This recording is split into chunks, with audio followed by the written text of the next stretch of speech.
guys! Welcome back ulit sa aking channel. So for today's video, gagawin natin yung Halloween look number 2. Make sure na cleanse yung face mo bago tayo mag-proceed sa makeup.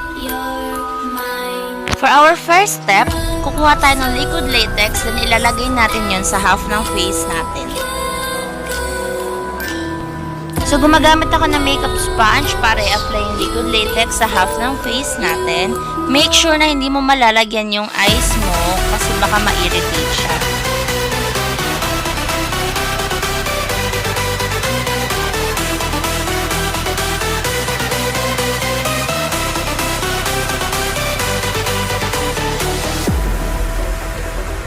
Are you afraid of the dark? Are you scared?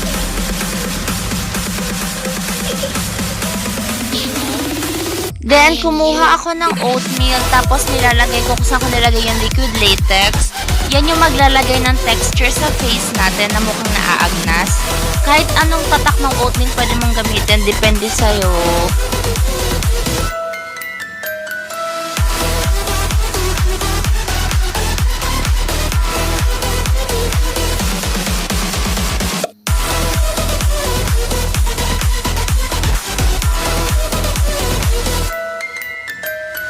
Then, nagli-layer ulit ako ng liquid latex para hindi naman nakakalas-kalas or nahuhulog-hulog yung oatmeal sa face natin.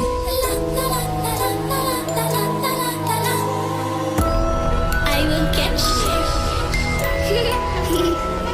The time it goes tick tock, tick tock, tick.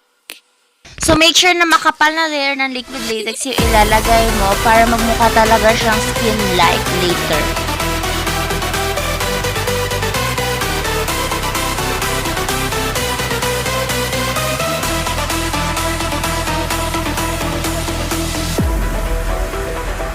Are you afraid of the dark? Are you scared?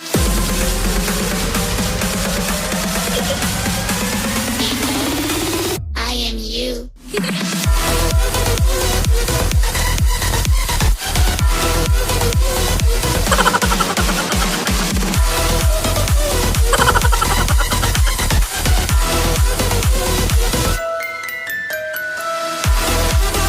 So, maglalagay lang ako ng thin layer ng tissue. Make sure na manipis yung tissue yung ilalagay mo para mabilis ma-absorb ng liquid latex.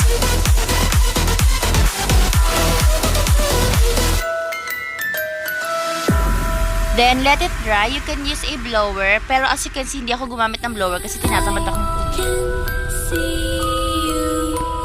Then, kumuha tayo ng scissors para gupitin yung half ng face natin.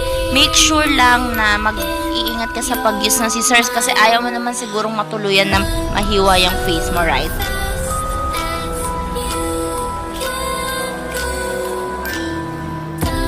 So, as you can see, mabagal ako magupit kasi syempre nagdodoble ingat ako kasi ayoko na magupit yung face ko.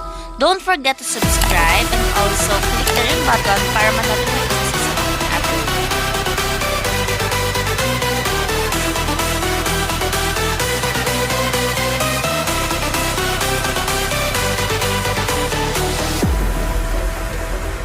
Are you afraid of the dark? Are you scared?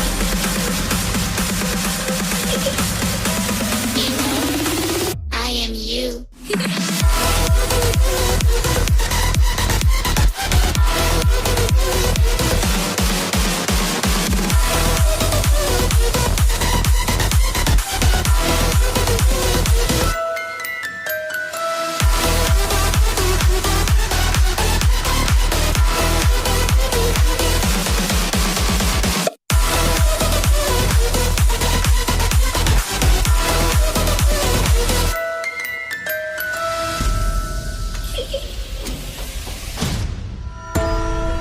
I'm coming closer.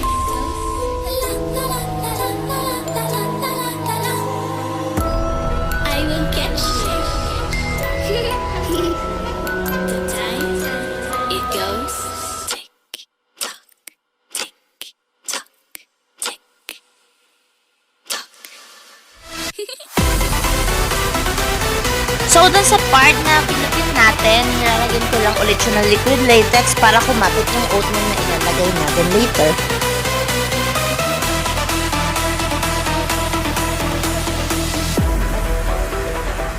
Are you afraid of the dark? Are you scared? So, as you can see, naglalagyan lang ulit ako ng oatmeal kung saan natin nilagay yung liquid latex.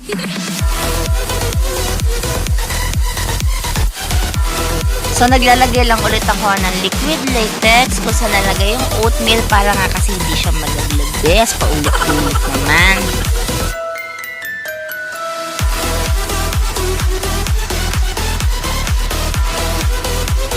So, kumuha lang ako ng paint na color green tapos nilalagay ko dun sa part na merong oatmeal.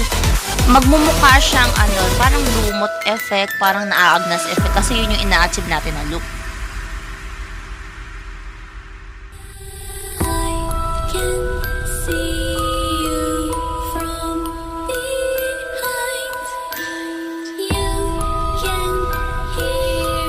Then, naglalagay din ako ng paint kung saan natin ginipit yung fake skin natin.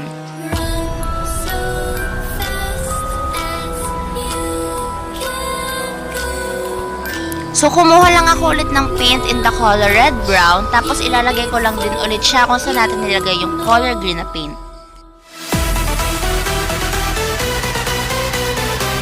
So, by the way, I'm just using a makeup brush para i-apply yung ating paint.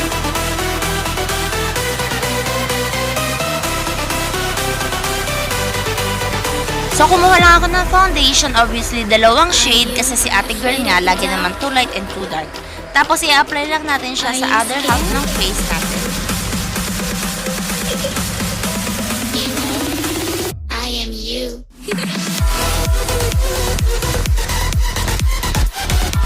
So, now, gumagamit ako ng color black na paint. Nilalagay ko sa eye area, tsaka sa under eye area. Tapos, gagamitin lang natin ulit yung brush. Then, later on, i-blend natin siya using our fingers.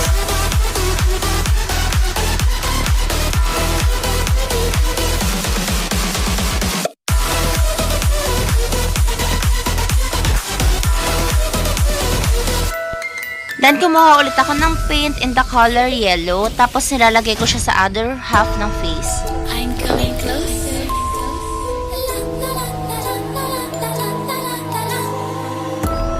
I will catch you. The time it goes tick tock, tick tock. Then after that, kumuha lang ako ng eyeliner tapos magdodraw tayo ng parang mga ugat-ugat, mga veins. Pero ginamit ko rin yung Kaimis na eyeliner kasi yung bibili na ginamit ko nung una is Tuyot na Bessie. Kaya ayun, hindi na siya nagkakaroon ng ink. Ayun, gumamit na lang ako ng ibang eyeliner.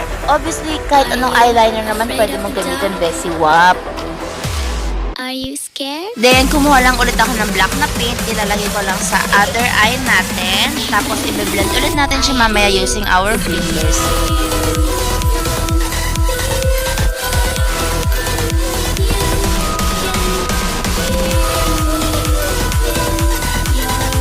Then, kumuha lang ako ng fake na blood na nabili ko sa Shopee. Tapos, gumagamit lang ako ng synthetic brush para i-apply din sa half ng face natin na mukhang naaagnas.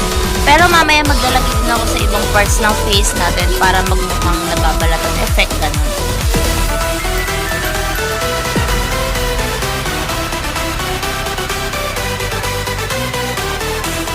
So, uulit-ulitin na natin, Besiwa. Please subscribe ka na sa channel ko kung hindi ka pa nakasubscribe. Tapos, click mo na rin yung ring button para ma-notify ka sa susunod kong upload. Afraid of the dark?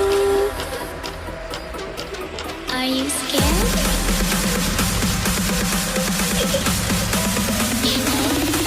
I am you. So, I did get a smaller brush para i-apply yung ating fake blood sa ating lips. Also, pwede mo rin siyang ilagay sa neck mo para may effect pa. Mamaya maglalagay din ako sa ngipin ko kasi flavored naman yung fake blood natin. Pero wag mo na lang inamin. Pero nalasaan ko matamis siya, bes. Ngayon, gumagamit lang ako ng red na lipstick para mas magmukhang makatotohanan yung ating blood effect. Tapos nilalagay ko lang sa half ng face kung saan tayo medyo naaagnas. I'm coming closer. Kumuha lang ako ng tissue para ikalat pa yung ating fake blood. I will catch you. The time it goes